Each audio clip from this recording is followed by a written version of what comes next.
क्या है इतिहास नागणेची माता का? ये बात बहुत पुरानी। एक बार राव धुवड़ अपने ननियाल जाते हैं और अपने मामा का बड़ा पेट देख बहुत हंसते हैं। तब उनके मामा तंज कसते हुए कहते हैं कि तू मुझ पर क्या हंसता है, दुनिया तुम पर हंसती है, तुम्हें अपने कुल देवी के बारे में ही नहीं पता है।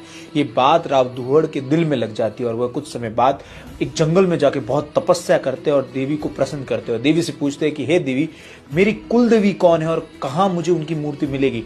तब उनकी देवी बताती है कि तुम्हारी कुल देवी का नाम चरकेश्वरी और वो उनकी मूर्ति तुम्हें कन्नौज में मिलेगी। उसके कुछ समय बाद राव धुवड़ ऋषि लुम्ब के पास जाते हैं कन्नौज में और उनके पास से चरकेश्वरी देवी की मूर्ति लेकर वापस अपने गांव खेड़ की तरफ आ रहे थे। इसके बाद जब राव धुवड़ कुलदेवी की मूर्ति को विधिवत वापस लेकर आ रहे थे तब एक आवाज गूंजती है और कहते हैं देवी कि मैं ऐसे तेरे साथ नहीं चलूंगी, एक पक्षी के रूप में मैं तेरे साथ चलूंगी, लेकिन रास्ते में जाते वक्त कहीं पर भी रुकना मत। अगर रुक गए तो उसके बाद मैं वहां से आगे नहीं बढ़ूंगी। राव धुवड़ आगे बढ़ते और फिर वे नागणा गांव में आकर रुक जाते हैं क्योंकि वो बहुत बुरी तरीके से थक चुके थे और एक नीम के पेड़ के नीचे सो जाते हैं। लेकिन अचानक उन्हें देवी की बात याद आती है और वे जब ऊपर देखते हैं तो नीम के पेड़ पर वो पक्षी बैठे हुए थे और उसके बाद उन्होंने कहा कि अब मैं यहां से आगे नहीं बढ़ूंगी। उसके बाद राव धुवड़ माता से पूछते हैं कि मेरे लिए क्या आज्ञा है?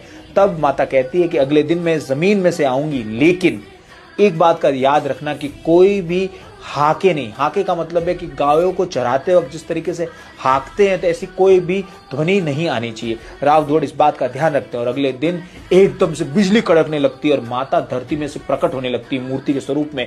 लेकिन उसी बीच बिजलियों की कड़कड़ाहट से गाय भागने लगती है और एक ग्वाला हाकता है और ये होते हुए माता आधे रूप में ही बाहर आती है।